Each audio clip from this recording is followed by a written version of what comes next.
Hi friends, ഇന്ന് ഞാൻ നിങ്ങളുടെ മുമ്പിൽ പരിചയപ്പെടുന്ന എല്ലാവർക്കും ആവശ്യമുള്ളൊരു വീഡിയോ ആയിരിക്കും. അതുകൊണ്ട് നിങ്ങൾ എന്ത് ചെയ്യുക, മറക്കാതെ ഈ വീഡിയോ അവസാനം വരിക, ഒട്ടും സ്കിപ്പ് ചെയ്യരുത്. നിങ്ങൾക്ക് എല്ലാവർക്കും സ്റ്റോറേജിൻ്റെ പ്രോബ്ലംസ് വന്നിട്ടുണ്ടാവും അല്ലേ? നമ്മുടെ ഫോണിൽ നമ്മൾ എത്ര നമ്മുടെ വലിയ വലിയ ഫയൽസൊക്കെ ഡിലീറ്റ് അടിച്ചാലും സ്റ്റോറേജ് കാണുന്നില്ല. നമ്മുടെ വീഡിയോസ്, ഫോട്ടോസ് അതെല്ലാം ചെയ്താലും എന്ത് ചെയ്യുക, നമുക്ക് സ്റ്റോറേജ് കാണുന്നില്ല. പക്ഷേ നമുക്ക് സ്റ്റോറേജ് എവിടെയാണോ മിസ്സായേക്കുന്നതെന്ന് നമുക്ക് കണ്ടുപിടിക്കാൻ വേണ്ടി പറ്റും. അത് ഡിലീറ്റ് ചെയ്താൽ നിങ്ങൾക്ക് എന്തായാലും എന്ത് ചെയ്യാൻ പറ്റും, നമുക്ക് സ്റ്റോറേജ് റിക്കവർ ചെയ്തെടുക്കാൻ പറ്റും. അതെങ്ങനെയാണെന്നുള്ളതാണ്. നിങ്ങളുടെ ഡേറ്റയിൽ എവിടെയും അത് കാണിക്കില്ല. അത് എവിടെയാണെന്നുള്ളത് നമുക്ക് നോക്കാം.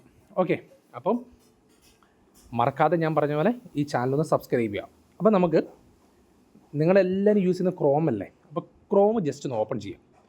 നമ്മൾ ക്രോം ഓപ്പൺ ചെയ്യുമ്പോൾ തന്നെ നമുക്ക് ക്രോമിന് ഇൻ്റർഫേസ് വരും. അപ്പോൾ നമ്മൾ ഇഷ്ടംമാതിരി പേര് എല്ലാവരും ക്രോം എടുത്ത് യൂസ് ചെയ്യുന്നവരായതുകൊണ്ട് ക്രോം വരും. എന്നിട്ടെന്ന് വെച്ചാൽ മുകളിൽ നമ്മുടെ പ്രൊഫൈലിൻ്റെ റൈറ്റ് സൈഡിൽ ഒരു 3 ഡോട്ട് ഉണ്ടല്ലോ, അവിടെ ജസ്റ്റ് ഒന്ന് ക്ലിക്ക് ചെയ്യാം. എന്നിട്ട് നമ്മുടെ സെറ്റിങ്സിലേക്ക് ജസ്റ്റ് ഒന്ന് പോവാം. സെറ്റിങ്സിലേക്ക് ജസ്റ്റ് ഒന്ന് പോയി കഴിഞ്ഞാൽ നമ്മുടെ താഴേക്ക് വന്നു കഴിഞ്ഞാൽ സൈറ്റ് സെറ്റിങ്സ് എന്നൊരു ഓപ്ഷൻ ഉണ്ട്. അവിടെ ജസ്റ്റ് ഒന്ന് ക്ലിക്ക് ചെയ്യാം. നമുക്ക് ലൊക്കേഷൻ, ക്യാമറ, മൈക്രോഫോൺ, നോട്ടിഫിക്കേഷൻ അങ്ങനെ പറഞ്ഞിട്ട് ഇഷ്ടംമാതിരി USB ഫയൽ എഡിറ്റിംഗ് എന്ന് പറഞ്ഞിട്ട് കുറേ ഡീറ്റെയിൽ കാണും. അവിടെ ഒന്നും നിങ്ങൾ ടെൻഷൻ അടിക്കേണ്ട. നേരെ താഴേക്ക് വരിക. നേരെ താഴേക്ക് വന്നതിന് ശേഷം ഡേറ്റ സ്റ്റോർഡ് എന്ന് പറഞ്ഞിട്ടൊരു സംഭവം കാണാം, ഏറ്റവും അവസാനം. അവിടെ ജസ്റ്റ് ഒന്ന് ക്ലിക്ക് ചെയ്യാം. ഓക്കെ, നിങ്ങളിപ്പം നോക്കി, നമ്മൾ ബ്രൗസ് ചെയ്തേക്കുന്ന ഡേറ്റ, അത് നമ്മൾ ബ്രൗസ് ചെയ്ത കുറേ വെബ്സൈറ്റുകളുണ്ടല്ലോ, അതിൻ്റെ ഡേറ്റ സ്റ്റോർ ചെയ്തേക്കുന്നതാണ്.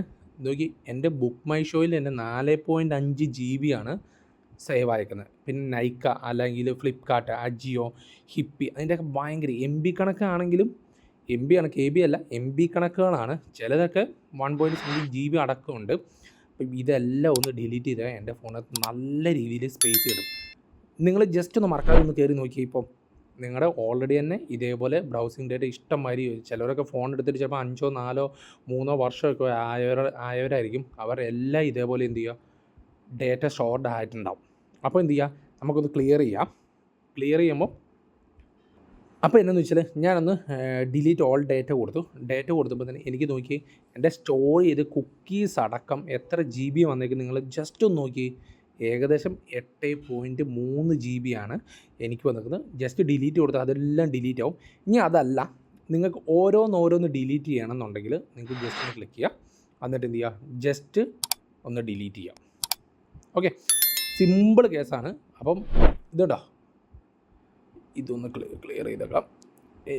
നിങ്ങൾക്ക് നിങ്ങളുടെ ഏതൊക്കെ ഡേറ്റാസും മിസ്സൊക്കെ ആയി പോകുന്നുള്ള പേടിയുള്ളവരാണെങ്കിൽ മെയിൻ ഉള്ള വലിയ MB എടുത്തിരിക്കുന്ന വെബ്സൈറ്റുകൾ നിങ്ങൾ എന്ത് ചെയ്യുക, ജസ്റ്റ് ഒന്ന് സെർച്ച് ചെയ്തിട്ട് നിങ്ങൾ എന്ത് ചെയ്യുക, ഒന്ന് ഡിലീറ്റ് അടിച്ച് കളയാം. അല്ലെങ്കിൽ നിങ്ങളൊന്നും ചെയ്യേണ്ട, നിങ്ങൾ മൊത്തമായിട്ട് സെലക്ട് ചെയ്യുക, ഡിലീറ്റ് അടിക്കാം. ഇതാണ് നമ്മൾ ശരിക്കും പറഞ്ഞ് ചെയ്യേണ്ടത്. അപ്പോൾ നിങ്ങളുടെ എന്ത് ചെയ്യാൻ പറ്റുക, ഫോണിൽ നല്ല പോലെ സ്പേസ് കിട്ടും. അപ്പോൾ ഞാനിത് ഫോൺ എടുത്തിട്ട് കുറച്ച് നാളേ ഉള്ളൂ. അപ്പോൾ തന്നെ എൻ്റെ സ്റ്റോർ ആയിരിക്കുന്ന ഡേറ്റ ഇത്രയാണ്. അപ്പം നിങ്ങൾ ചിലപ്പോൾ 3 വർഷമൊക്കെ ചെയ്തിട്ടുണ്ടെങ്കിൽ ഇഷ്ടംമാതിരി ഉണ്ടാവും. അപ്പോൾ നിങ്ങൾ ഈ മറക്കാതെ ഈ വീഡിയോ ഒന്ന് സേവ് ചെയ്യുക. പിന്നെ എന്ത് ചെയ്യുക, നിങ്ങളുടെ സ്റ്റോറേജ് ഇല്ലാത്ത നിങ്ങളുടെ ഒരു ഫ്രണ്ട്സിനും ഒന്ന് റെഫർ ചെയ്ത് കൊടുക്കുക. അപ്പോൾ എന്ത് ചെയ്യും, അവർക്ക് യൂസ്ഫുൾ ആയിരിക്കും. അപ്പം ഇതേപോലുള്ള അടിപൊളി വീഡിയോസിന് വേണ്ടി ഈ ചാനൽ മറക്കാതെ സബ്സ്ക്രൈബ് ചെയ്യുക. തൊട്ടടുത്ത ബെല്ലൈക്കൺ കൂടെ പ്രസ് ചെയ്യണം. കാരണം ഞാൻ ചെയ്യുന്ന പുതിയ വീഡിയോസ് നിങ്ങൾക്ക് അപ്പോൾ ലഭിക്കാനാണ്. ഇനി എന്തെങ്കിലും ഡൗട്ട്സ് ആണെങ്കിൽ ജസ്റ്റ് ഒന്ന് കമൻറ്റ് ബോക്സിൽ രേഖപ്പെടുത്താം. അപ്പം അടുത്ത വീഡിയോ കൊണ്ട് കാണുന്നതിന് വരെ ഓക്കെ, ബൈ, താങ്ക്സ്.